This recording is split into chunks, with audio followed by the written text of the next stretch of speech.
Rodrigo Rato no fue un político más del PP. Además de exgerente del Fondo Monetario Internacional, fue el responsable económico de los gobiernos de Aznar. Ambos trocearon y vendieron a sus amigos el patrimonio industrial y empresarial del Estado y los monopolios públicos estratégicos. Les bajaron los impuestos repartiendo presupuestos y favores. Rato manejó, en definitiva, las instituciones del Estado para arrancar derechos sociales y convertirlos en espacio de negocios para unas minorías privilegiadas. A esto lo llamaron milagro económico. El geógrafo David Harvey lo llamó, en cambio, acumulación por desposesión. Esta noche en Fora Apache hablamos de la corrupción como forma de gobierno.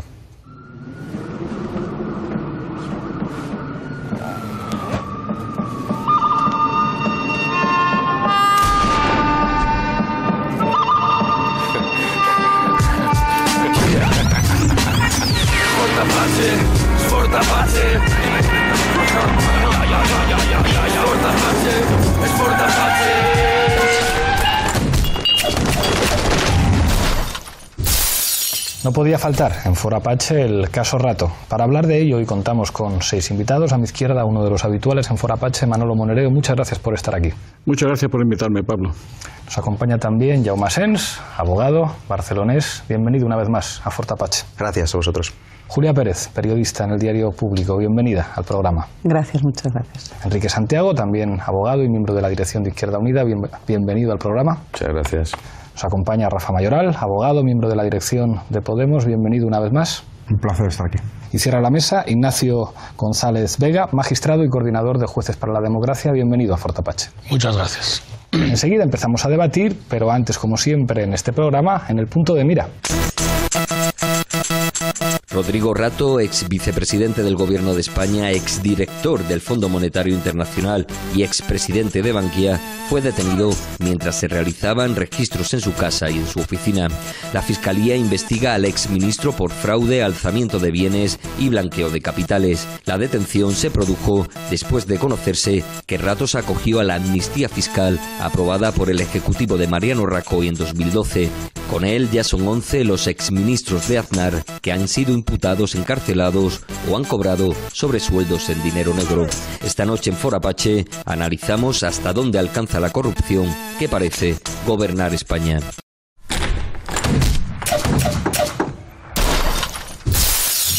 Empezamos con la regla del minuto. Misma pregunta para los 6 invitados. Una pregunta un tanto inquietante. Empiezo contigo, Manolo. ¿Por qué han dejado caer a Rato? Hay muchas teorías, ¿no? Desde la teoría de la autopurificación del PP a problemas internos del PP y de muchas historias más. Yo tengo una impresión un poco diferente, ¿no? Yo creo que la caída de Rato es la expresión de la crisis del régimen, de un régimen muy específico que tiene que ver con eso que se llama el milagro económico español. Y una de las características de la crisis del régimen es que el control sobre los aparatos e instituciones del Estado se relaja.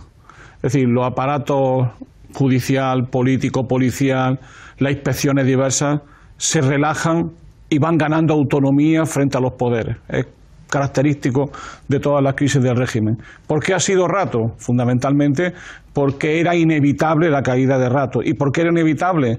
Porque tenía tantos expedientes que eso tarde o temprano saldría. Y lo que ha ocurrido es que el poder lo ha dedicado ahora a sacarlo para purificarse. Pero el origen está en la crisis del régimen y no al revés.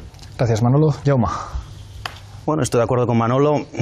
Yo creo que en cualquier manual de estrategia militar va la idea de que tú entregas una pieza cuando sabes que te la van a quitar. Entonces, no sé, el ejército ruso, ¿no? Cuando la retaguardia, cuando se retira, pues destruye todos los pueblos para que no lo puedan recuperar los nazis. Pues un poco es eso. Yo creo que es una voladura controlada. Como decía Manolo, tenía muchos expedientes acumulados, era una pieza que ya estaba muy podrida. Y esa es una de las hipótesis. En todo caso, están cayendo los responsables y ahora falta que caigan los cómplices. Yo creo que Rato es el primero, pero ahora toca ir a por los cómplices, a Deloitte, bueno, todo el entramado, ¿no? de intereses, de poderes que mantienen a personajes como Rato, ¿no? Rato es la punta del iceberg y ahora hay que tirar del hilo. Gracias, Jaume. Julia. Pues comparto la visión de ambos dos. Por un lado, sí que se intuye o se percibe, tal como fue la detención y el inicio de la causa, en que hay una cierta autonomía, tanto por parte de la Fiscalía como los inspectores de Hacienda involucrados, pero al mismo tiempo sí que aparenta ser un cortafuegos, quizá sembrado por Moncloa, a la vista de las causas. La lista de los 700 y pico defraudadores que se ha filtrado, que hay en la cuantía y el número, se dice que hay personas muy importantes, por lo tanto podría estar también involucrado otras personas, y con lo cual Rato es una forma también de romper esa lista. Hay también otra teoría dentro del ámbito político, y es que parece ser que Rato estaba teniendo reuniones pues con Mayor Oreja, con personas, digamos, que se habían quedado un poco perdidas respecto a habían perdido poder, ¿no? Y entonces que estaban conformándose de cara a qué iba a ocurrir después de las elecciones municipales. Gracias, Julia. Enrique. Pues yo creo que lo de Rato ha sido la tormenta perfecta, ¿no? Y el resultado ha sido este, ¿no? En primer lugar, el fin de la legislatura, que evidentemente hay una evidente relajación en el control de los determinados servicios del Estado, ¿no? En segundo lugar, mucho escándalo ya el de Rato, y difícilmente era ocultable, ¿no? El Fondo Monetario Internacional, incluso los servicios de antiblanqueo de Estados Unidos se empieza a oír, ¿no? Que también estaba siendo investigado por blanqueo en Estados Unidos, y fue una de las causas por las que dimitió. Bankia, las tarjetas Black, es probablemente el más alejado del grupo dirigente actual de gobierno de la lista de los 705 destacados. Tiene el prestigio absolutamente amortizado, y efectivamente también esto permite acabar con cualquier intento de una reorganización, de la previsible reorganización de la derecha, pues con cualquier intento de que Rato juegue algún papel. Pero en todo caso, lo más importante que no hay que perder de vista es que la caída de Rato supone un blindaje de la cúpula del Partido Popular actual, sobre todo bien blindada, como así hemos visto, pues por ejemplo, cómo se está cerrando el sumario de Bárcenas. Gracias, Enrique. Rafa.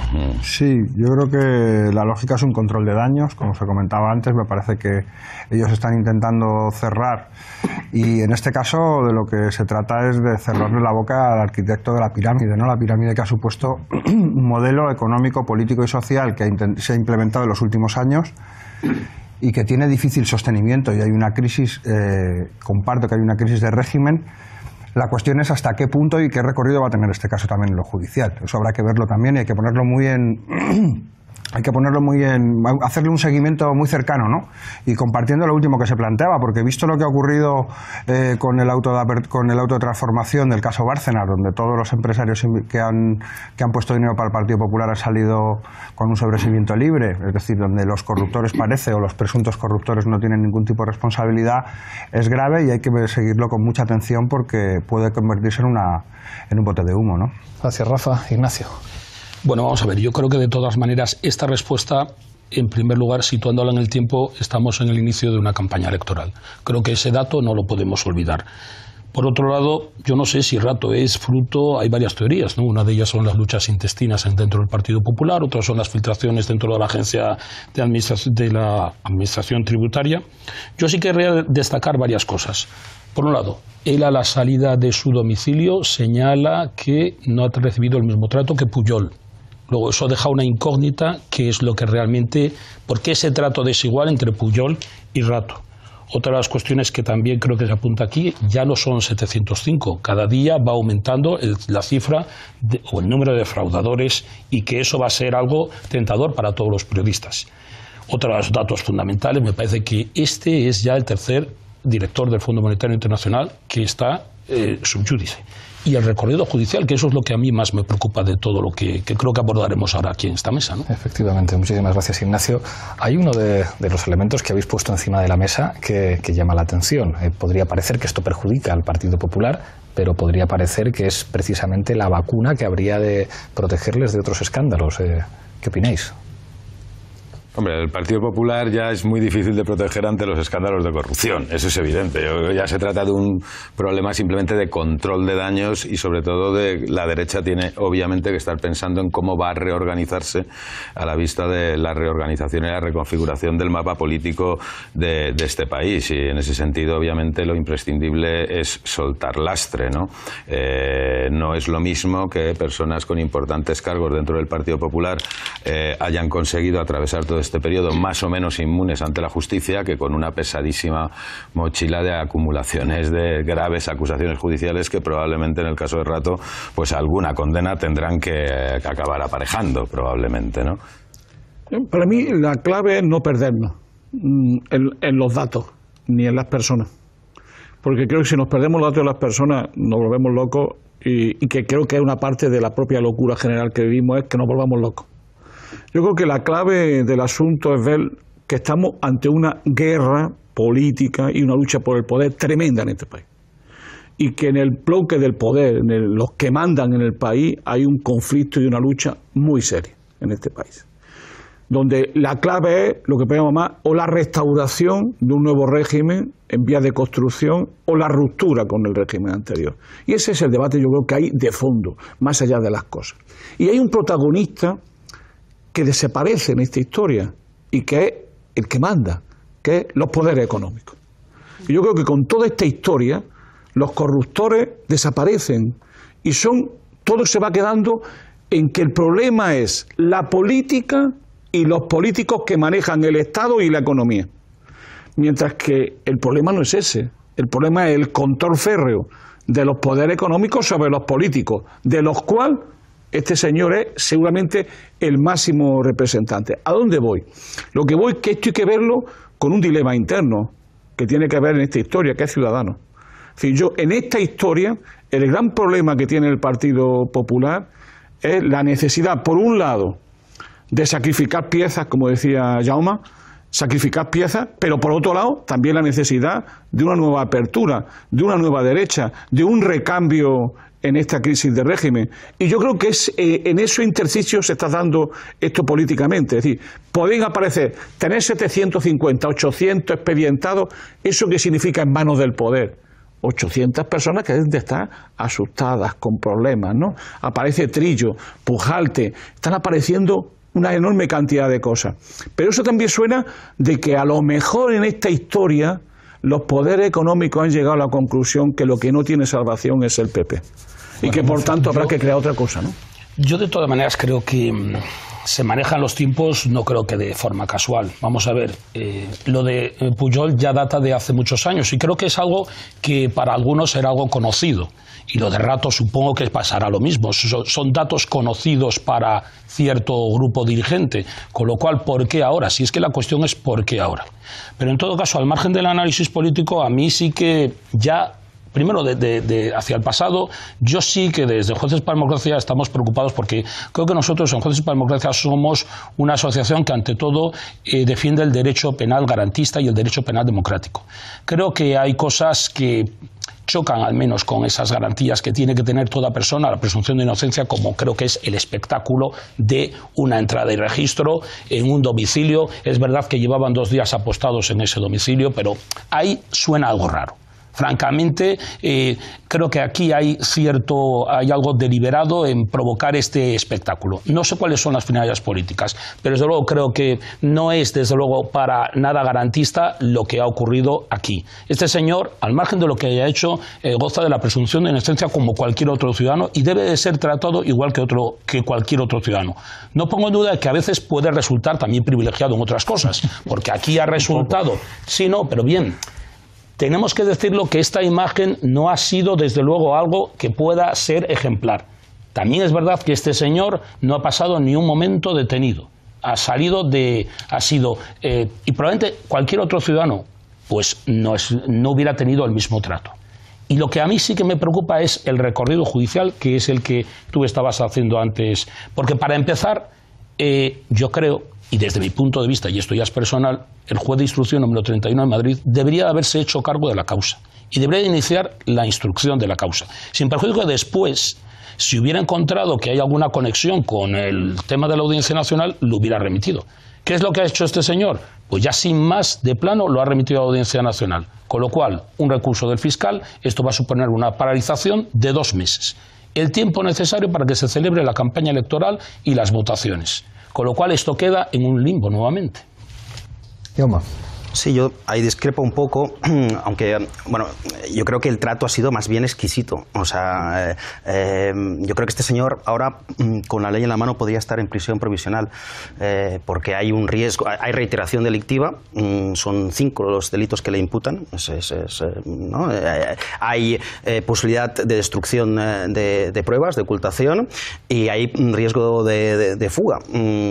Este señor tiene patrimonio, tiene en muchos países, viajaba constantemente a Suiza. No es una hipótesis tan inverosímil, por mucho menos hay mucha gente que ha ido a prisión provisional, ¿no?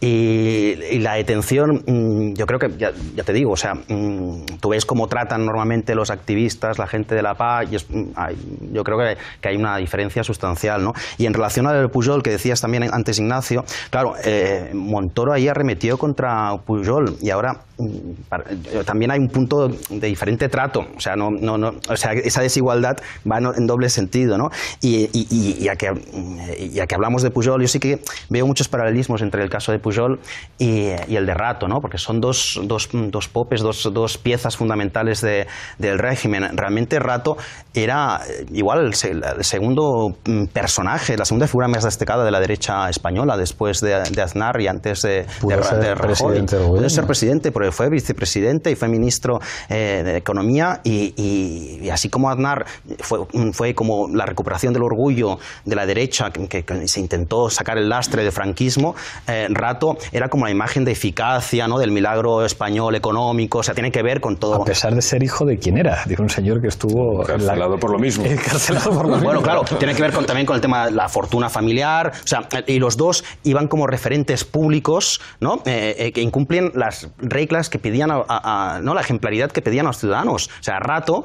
hacía ruedas de prensa diciendo que se tenía que luchar contra el fraude fiscal, y que además él estaba en contra de las amnistías fiscales porque decía que eso desalentaba a la gente que cumplía con sus obligaciones. Pujol también se exhibía ahí, se sermoneaba y exhibía de gran moralidad a los ciudadanos, ¿no? Y los dos, además, banqueros. Los dos han sido banqueros, ¿no? ¿Cómo era la frase de Bertolt Brecht, ¿no? El delito verdadero no es robar un banco, sino fundarlo, dirigirlo, ¿no? Cada vez hay más, y eso es un signo de salud, de que son jueces de base que están reaccionando. Aquí yo creo que hay que apelar mucho pues eso, a la gente de abajo, ¿no? Los jueces de base, los inspectores de Hacienda, las cúpulas del Poder Judicial, de Hacienda, del Tribunal de Cuentas, que es militante del Partido Popular, que financiaba ilegalmente al PP, o sea, en los papeles de Bárcenas, etcétera. O sea, yo creo que hay que apelar a eso, ¿no? A la reacción de la ciudadanía, y eso, y creo que también hay que poner en valor que lo que ha pasado en Rato es una victoria colectiva de la gente. Detrás de la mayoría de tramas de corrupción que se están desvelando, hay ciudadanía organizada que está haciendo un trabajo, ¿no? Y está impulsando acciones populares, y en Millet, en tema de Bárcenas, etcétera, ¿no? Y eso es importante porque estamos en un momento que el régimen, como decía Manolo, es un árbol que está podrido por dentro y carbonizado por fuera, pero hay que empujarlo para que caiga, hay que presionarlo, ¿no? Y eso requiere a la ciudadanía movilizada, ¿no? Decía Lenin que una caja, como era esa, la caja vieja, podrida por dentro, puede perdurar permanentemente si no entra en el aire, ¿no? Y el régimen, para que caiga, necesita esa presión de las víctimas, ¿no? De los ciudadanos que estafados, ¿no? Que están cabreados, que han dicho que ya basta, que no quieren seguir siendo engañados, y que se personan como acusación popular y salen a la calle. Y eso es fundamental y hay que reivindicarlo. Rafa. Sí, a mí una de las cosas que me preocupa de este procedimiento, que se abre, que no se sabe cuál va a ser el curso, es la batalla de las fiscalías. La batalla de las fiscalías, donde además la Fiscalía Anticorrupción está jugando un papel un tanto, no sé, más que cuestionable en todo lo que ha pasado durante todo este tiempo de crisis estafa que llevamos desde 2008, donde no ha tenido una acción clara para poder destapar qué ha hecho el sistema financiero en nuestro país y los principales responsables, y al final los delitos por los que se les están persiguiendo a esta gente, desgraciadamente se está olvidando cuál es el régimen económico, político y social que supuso tanto sufrimiento, tantos desahucios, tantas hipotecas estafa impuestas a la ciudadanía, tantas hipotecas tóxicas, que desgraciadamente lo que nos estamos encontrando cuando hay acciones en las que se intenta destapar realmente lo que eso ha supuesto y todo el sufrimiento que lleva detrás, ahí no hay ningún tipo de acción por parte de la justicia, y ahí lo que normalmente suele haber es plantear, mirar para otra parte, y desgraciadamente la Fiscalía Anticorrupción en ese sentido está haciendo un papel nefasto en la persecución de esos delitos que tienen una relación directa con el sufrimiento de la mayoría de este país. Porque lo que no se puede olvidar es que Rato tiene un papel fundamental en la arquitectura económica que ha supuesto la burbuja inmobiliaria. Fue la persona que puso encima de la mesa, a través de un Real Decreto, 300.000 millones de pesetas para impulsar los fondos de titulización de activos donde se estaban metiendo las hipotecas. Es decir, que este señor tiene muy claro para quién está trabajando todo este tiempo. Y ese dinero parece que puede ser el fruto por los servicios prestados a ese poder económico que permanentemente sale indemne de cualquiera de los procedimientos, ¿no? Que era algo de lo que se estaba planteando antes y que es lo más preocupante de lo que ha ocurrido en el caso Bárcenas. Es decir, ¿dónde están los corruptores, ¿no? Yo creo que cada vez que se aborde la cuestión de la corrupción, lo importante también es empezar a poner en el centro y en el ojo del huracán, si queremos luchar contra la corrupción y queremos plantear una alternativa de una sociedad democrática sin corrupción, hay que poner también el punto de mira en los corruptores y quiénes son los que están sosteniendo esto, porque puede ser que los corruptores en algún momento también sacrifiquen algunas de sus piezas de los corrompidos para que todo pueda seguir funcionando, ¿no? Y eso es lo preocupante. Julia. Pues yo dudo que los corruptores precisamente sacrifiquen, porque han conseguido sacrificar a Rato, y lo que se ve es, por ejemplo, iba a haber una junta de accionistas de Bankia. La filtración se produce con motivo de esa junta de accionistas en esos aledaños. Así que, y viendo el auto precisamente en el cual se excluye a los corruptores de Bárcenas, es bastante preocupante cómo queda en este momento lo que son las auténticas responsabilidades. Respecto a la pugna de poder, sí que se ve que un hecho muy curioso, y es que todo lo hace la gente de Montoro. Montoro se lleva fenomenal, íntimo amigo de la vicepresidenta, y ambos son fieles a Mariano Rajoy. Lo hacen tanto el Servicio de Vigilancia Aduanera, no la policía, porque si lo llega a hacer la policía, entonces se hubiera enterado el ministro de Interior, que a su vez es del otro sector, que es del llamado G8, ¿no? Que están enfrentados a la vicepresidenta. Entonces, detrás de esto lo que se ve es una lucha... Esto es peor que Juego de Tronos. Es impresionante, con una diferencia. No hay ninguno que esté bueno, ni dicho así en plan. No, es que los ves y dices, pero que estáis todos... a mí me preocupa cómo le han detenido realmente, porque yo estaba allí. En cuanto corrí, estaba en el Tribunal Supremo, nos dijeron que iban a registrar la casa de Rato, cogí el portátil y me planté enfrente. Y la verdad es que preocupaba, porque veías entrar, le veías salir, veías a todos y todo el mundo ahí grabando, y decías, bueno, normalmente un registro tiene que ser privado, ¿no? Porque es un registro de tu... Pero la prensa lo sabía desde 2 horas antes, estaban allá postados. Lo sabemos todos. Vamos a ver, claro, pero de todas maneras tampoco... Vamos a ver, yo entiendo que la prensa esté interesada, pero lo que sí es verdad... Es el vicepresidente económico. Sí, bien que sí, evidentemente tiene limitada no tiene la misma intimidad que puede tener un particular, pero vamos a ver, el buen fin de la investigación es descubrir el delito y el autor, etcétera, y tiene que tener una cierta confidencialidad. Y las actuaciones judiciales en principio no son públicas, no es que sea algo público, con lo cual si queremos conseguir reprimir la corrupción, si hacemos este espectáculo, creo que no es la mejor manera para conseguir que los corruptos estén en prisión. Probablemente esto sirva para declarar nulas las actuaciones, precisamente. Y para que los corruptores... serían nulas casi todas las pero entrar en registro de verdad es una práctica demasiado... Es el espectáculo habitual. De todas maneras, yo quisiera ser tan optimista como vosotros, pero evidentemente en la lucha contra la corrupción hay mucho de lo que hablar, Por ejemplo, las asociaciones judiciales, a excepción de la Asociación Conservadora de Jueces y de Fiscales, emitió en noviembre un comunicado en la que mostraba su preocupación en la lucha contra la corrupción y clamaba, por ejemplo, porque se dotara de más medios personales y materiales, no solamente más jueces. Como ha dicho nuestro portavoz en su momento, España se caracteriza por tener el menor número de jueces y el mayor número de corruptos. Pero no solamente eso, sino que además tengo que decir que, por ejemplo, el juez se tiene que servir de auxiliares, y entre ellos están los inspectores de Hacienda. Es necesario una policía judicial que esté adscrita a los juzgados y que no dependa del poder político de turno.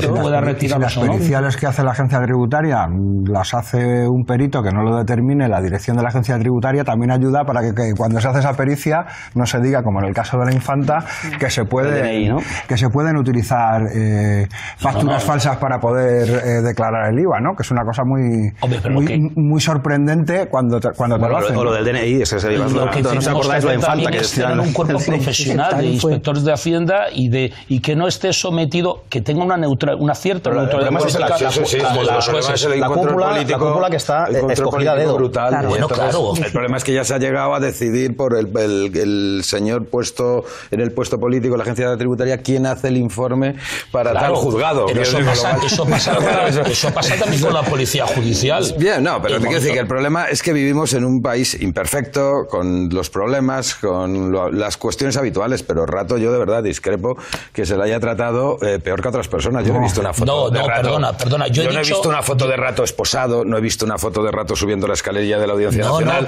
no le he visto entrando en Plaza de Castilla, ni mucho menos, ¿no? Y es que, claro, lo de Rato, en fin, son palabras mayores. Estabais hablando... Pero es razonable la diligencia de entrada... Yo no sé si es razonable o no, porque yo no he visto el expediente. En cualquier momento que hay un problema de que hay hay que acceder al material probatorio que puede desaparecer, pues se practica. Mira, los chicos que detuvieron hace 2 meses por los vídeos de Ucrania, lo primero que hicieron fue a todos entrada y registro, a todos, en toda España. Y era una cuestión, los chavales estaban aquí, les podían haber llamado, o sea, una cosa mucho menor, que tiene un impacto social mucho menor, o sea, que de verdad es una cosa de verdad muy, muy habitual. Pero bueno, en todo caso, ese no es el asunto. Es que abogados que habéis sufrido con clientes. No, pero, a ver, yo me refiero que Rato no es cualquier cosa. Si pensamos quién es Rato, que representa Rato, yo creo que no ha habido un trato tan discriminatorio. Otra cosa es el impacto en los medios de comunicación. Rato es poder político, pero Rato viene del poder económico. Rato aúna esos dos factores. O sea, Rato ha pasado primero del poder económico al político y ha vuelto al poder económico. Rato controla un grupo de empresas. Rato era asesor, creo que era de 15 empresas del IBEX 35, ha sido banquero de uno de los mayores bancos o caja de ahorro, me da igual, de este país, y ha organizado todo un sistema de despatrimonialización de lo público y de estafa a los ciudadanos o de engaño dirigido fundamentalmente a pequeños ahorradores, con las preferentes primero, con la salida en bolsa después. Entonces, no es que sea emblemático, es que técnicamente Rato es un máximo responsable de lo que ha pasado en este país, de una organización criminal. Es el hombre de atrás, es el autor mediato, ¿no? Y claro, la pregunta ¿cuál es? No ya porque la Fiscalía de verdad no persigue como debe perseguir los focos de corrupción. Hombre, ¿por qué en esto de la corrupción no se pone en marcha investigaciones en torno al concepto de organización criminal, de máximos responsables, de los hombres de atrás? ¿Por qué todo se trata de una forma aislada? Eso es lo que no tiene sentido, porque el poder económico no está aislado y estos señores se relacionan todos con ellos. O sea, el Rato sale de Bankia y el primer día, al día siguiente de salir de Bankia, le meten en el consejo asesor del Banco de Santander, en el de Telefónica Internacional y en el de no sé cuántas más. Sí, eso está entonces, quiero decir que estos señores se reúnen a comer, y muchas veces con el rey, por ejemplo, allí, que también el anterior rey, que también iba a esas comidas, y deciden. Y las decisiones que toman significan hundir bancos, quitarle el dinero a los ahorradores, crear auténticos desastres. Y luego se va viendo individualmente, ¿no? No se ve qué han hablado esos señores en esas comidas, ¿no? ¿Y cuál es el núcleo de la organización criminal que se ha cargado este país? Enseguida seguimos con el debate, Enrique, pero me dicen de realización que tenemos que pasar a zapping. Tenemos un zapping animado y adelante vídeo. Regalo del cabecilla de la red, de la trama, Francisco Correa.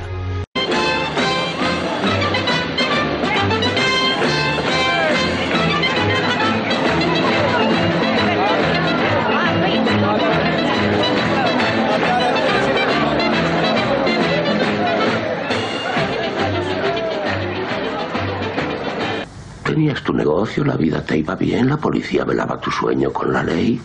Rodrigo Rato, investigado por blanqueo tras acogerse a la amnistía fiscal. Dar amnistías fiscales para los que defraudan es un mal camino en una sociedad moderna y en una sociedad que pretende ser justa. Pido justicia. Y pide sin ningún respeto. Y me siento muy orgulloso, como he dicho, de ese ministro de Economía, al cual se debe una gran parte del impulso económico y político de España durante este tiempo. Porque yo voy a hacer una política económica como la que hizo Rodrigo Rato en España durante 8 años. La mejor. Creo que nadie puede sensatamente pensar que estamos ante una burbuja inmobiliaria. La mejor que se hizo en España.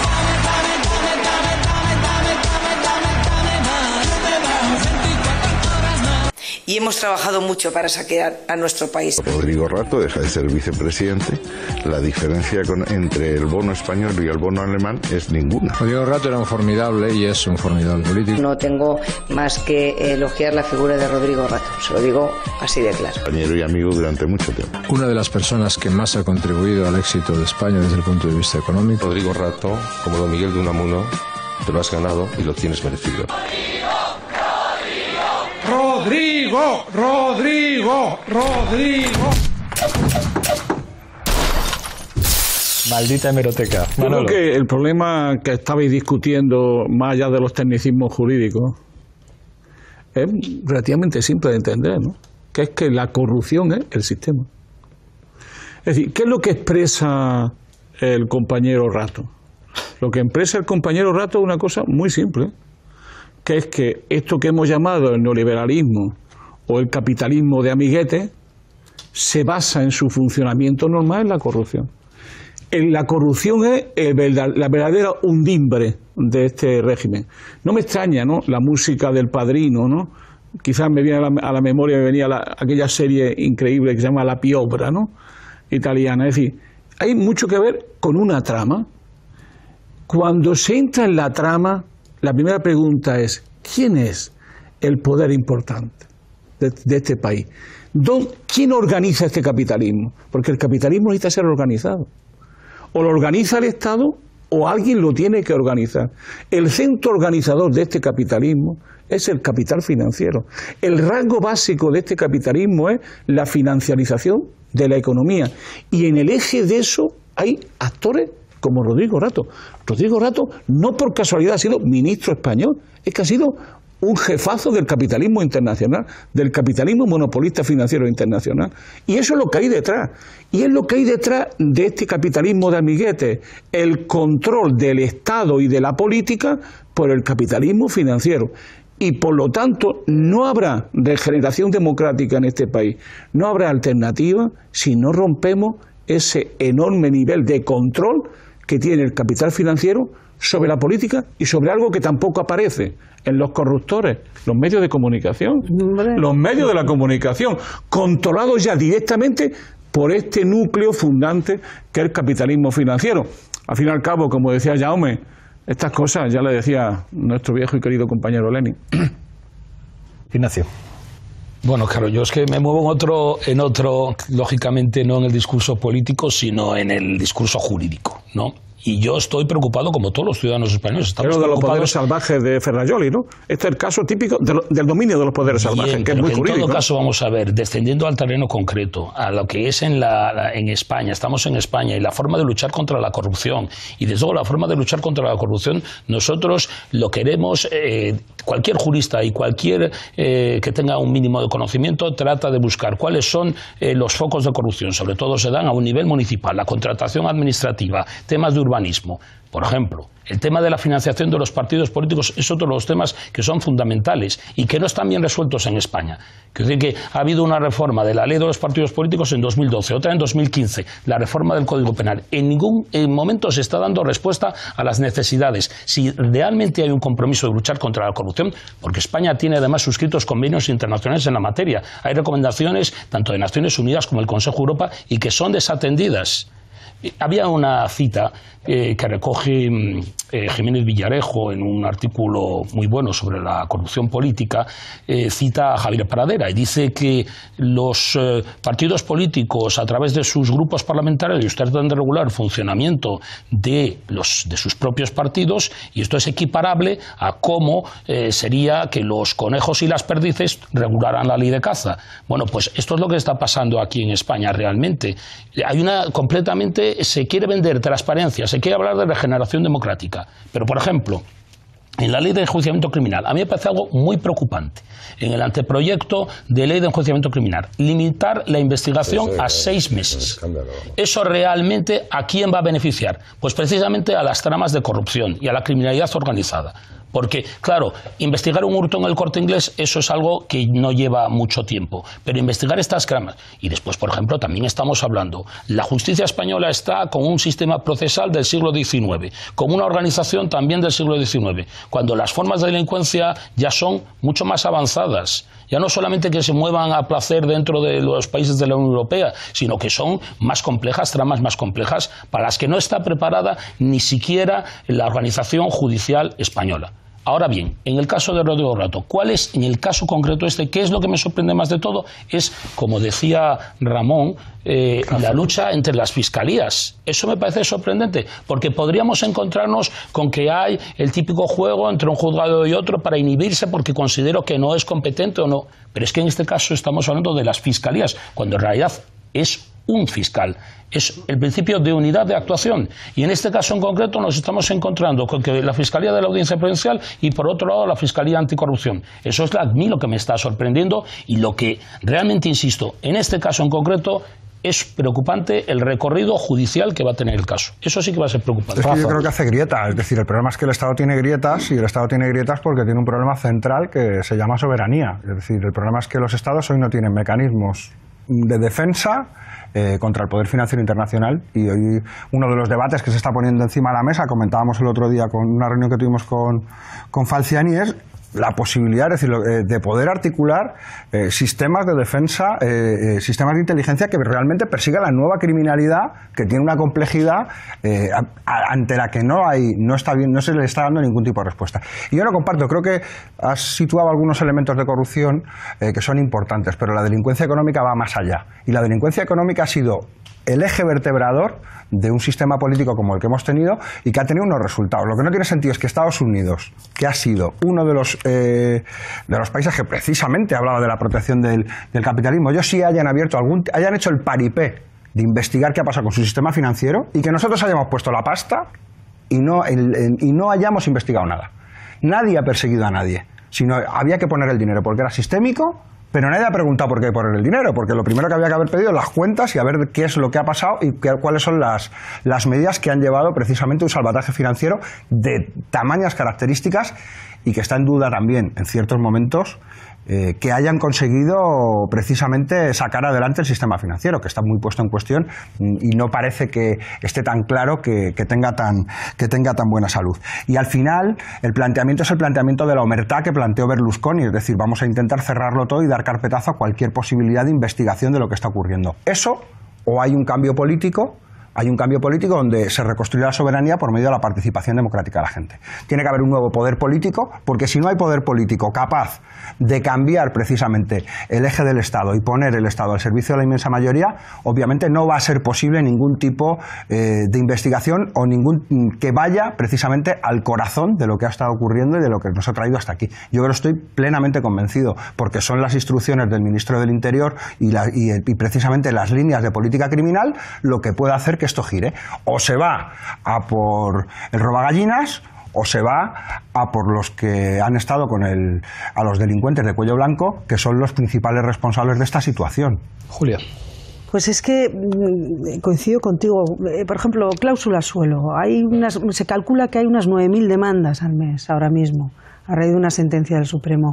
Y cada día que pasa en que eso que está considerado ya ilegal siguen adelante, las entidades financieras siguen ganando dinero. Me sorprende, hablando de estructuras, que dentro de la sentencia del Supremo pues hubiera uno de los magistrados que había sido director de los servicios jurídicos de la Caixa, que es Sebastián Sastre Papiol, ¿no?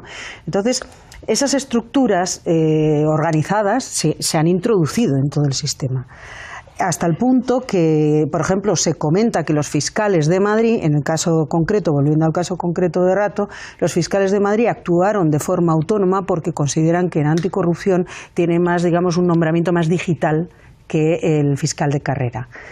Y por lo tanto ellos optaron por fueron 2 meses antes a anticorrupción, les dijeron que había que estudiarlo más en profundidad, que no sé qué, no sé cuántos, y luego quisieron puentearlo.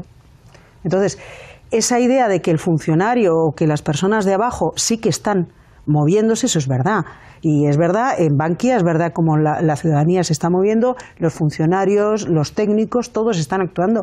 Pero sí que es cierto que la justicia necesita herramientas y es decimonónica. Ejemplo que os pongo, y os pongo en la mesa, la responsable de la oficina antifraude se negó a darle al juez Ruz en una primera instancia, acordaros, se negó a evaluar el fraude que había hecho el PP a base de dinero negro cobrado de corruptores en estructuras al margen del circuito legal, que era lo que decía el auto.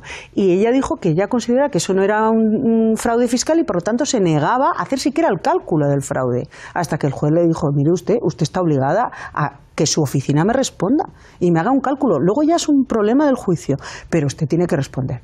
Hasta ese nivel se han llegado, digamos, las estructuras intermedias a negarse. Por lo tanto, o se dota realmente de unidades especializadas y de gente que trabaje de una forma profesionalizada al margen del poder, o esa limpieza yo creo que no se va a conseguir.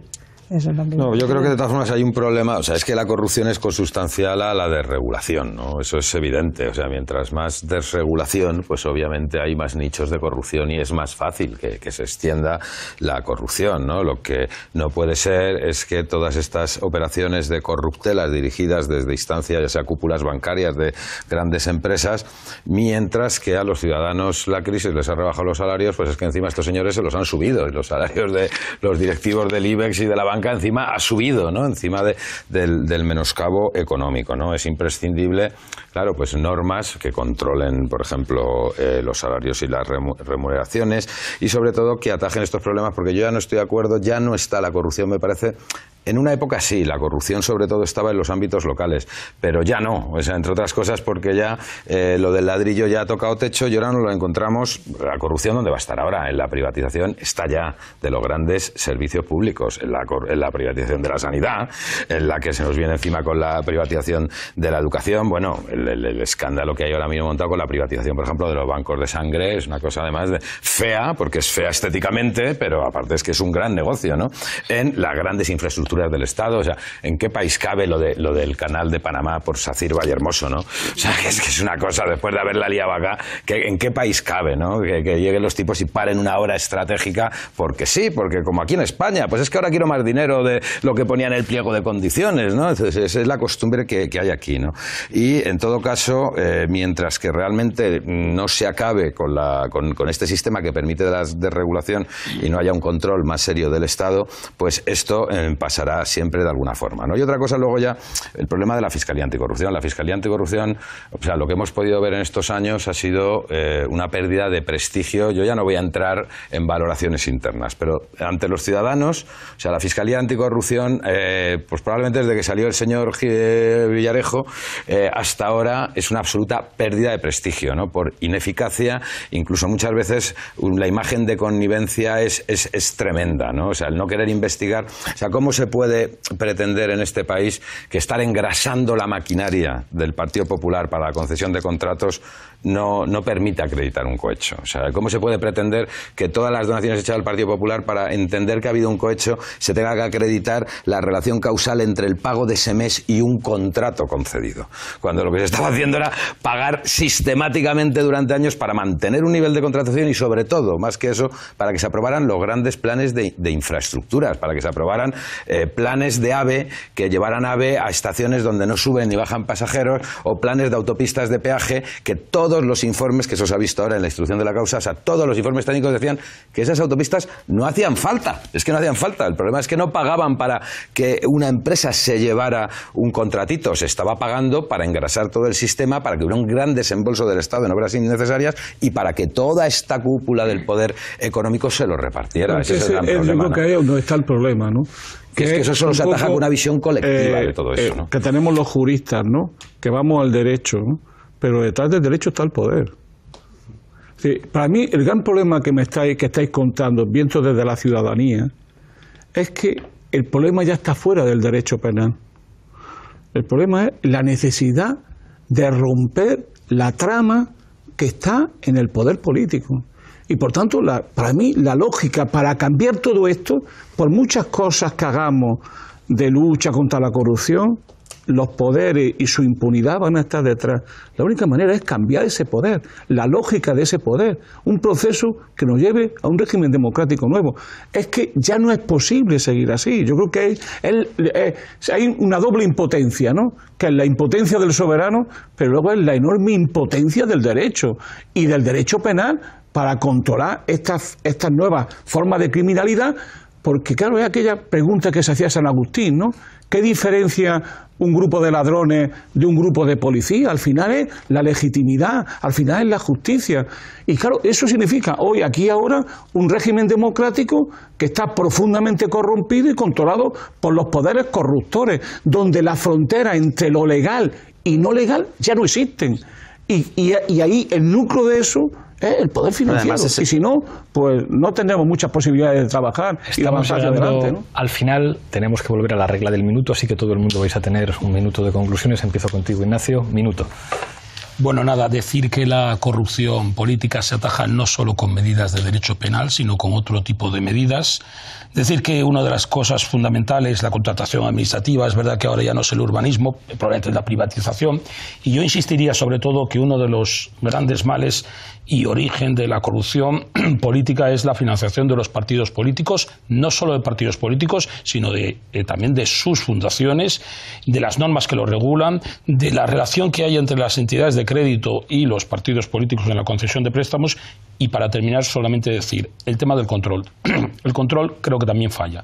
El control interno, que es la Intervención General del Estado, y sobre todo el control externo, es un fallo clamoroso. El Tribunal de Cuentas, ya no solamente por los escándalos que pueda tener de familiares como personal del Tribunal de Cuentas, sino sobre todo la actuación tardía.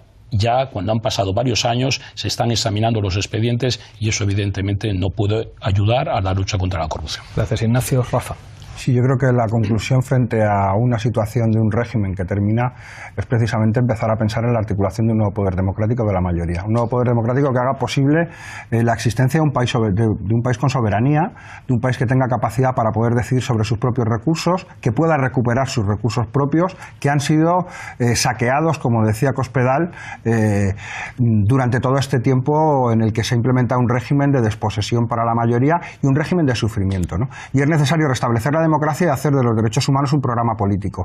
Y en esa medida, además, creo que la configuración de ese nuevo poder hace posible articular dos principios básicos, que son los de verdad y justicia. Pero las mayorías, para poder tener verdad y justicia con lo que ha ocurrido durante todo este tiempo, necesitan tomar el poder en sus manos y necesitan precisamente hacer que se construya una democracia diferente que tenga en el eje precisamente el derecho de la gente a vivir bien y no el derecho de los corruptos a enriquecerse a costa de lo que sea. Gracias, Rafa. Enrique. No, yo creo que la corrupción pues, es consustancial a la desregulación, al neoliberalismo y al capitalismo salvaje. O sea, el neoliberalismo, se presente como se presente, al final es corrupción.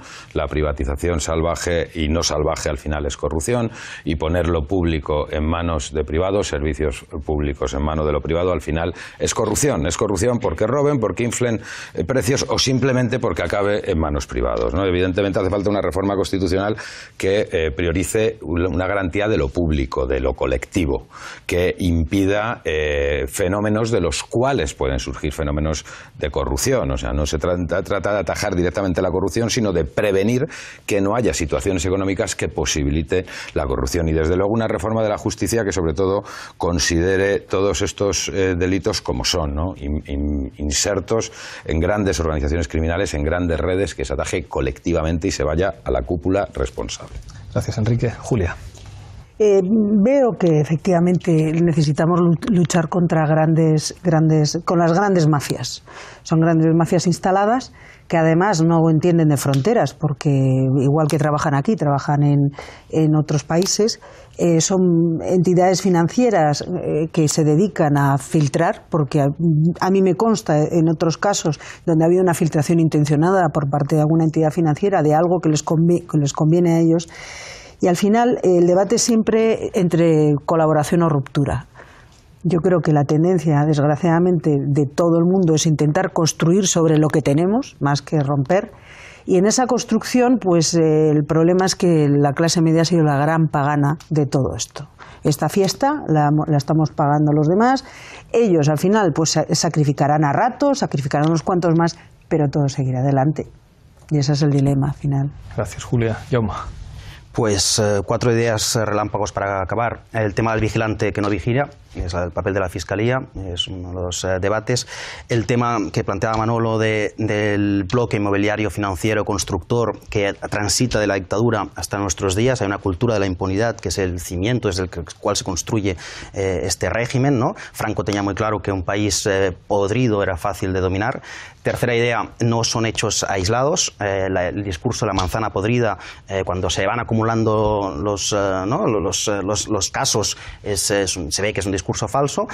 No son cuestiones personales, son personas que tienen un papel relevante, son piezas fundamentales del régimen. Y coincido con Rafa, ¿no? Tenemos que viene un tiempo nuevo, hace falta gente nueva para ese tiempo nuevo, y hay que relacionar el discurso de la corrupción con el discurso de los recortes. Esa conexión también es muy importante. El agujero financiero de Bankia tiene que ver con los recortes. Gracias, Jaume. Manolo. Yo creo que nuestra patria tiene un gran problema, un enorme problema. Yo creo que Rato lo personifica, ¿no? Que es lo que yo llamo la trama. Pero la trama no son solo trama, hay una trama. Es decir, una alianza entre poder político, poder económico y medios de comunicación. Eso es una trama, eso es un poder. Y ese poder controla al conjunto del país, manda y ha controlado a la clase política. Por lo tanto, ahora lo que estamos viviendo es la crisis de ese régimen, que tiene dos posibilidades de alternativa. Siempre puede haber más. Uno es la continuidad de este régimen, es decir, una especie de transformismo organizado desde el poder, en una revolución pasiva, o bien la ruptura con ese régimen, y la clave de la ruptura de ese régimen está en el control sobre los que nos controlan. Y eso solamente lo puede hacer un proceso constituyente y una nueva soberanía del país, una soberanía democrática. Muchísimas gracias, Manolo, muchísimas gracias a los 6. Hemos tenido un debate sobre el caso Rato en un tono difícil de encontrar en los medios de comunicación convencionales. Volveremos a vernos la próxima semana aquí, en Fort Apache.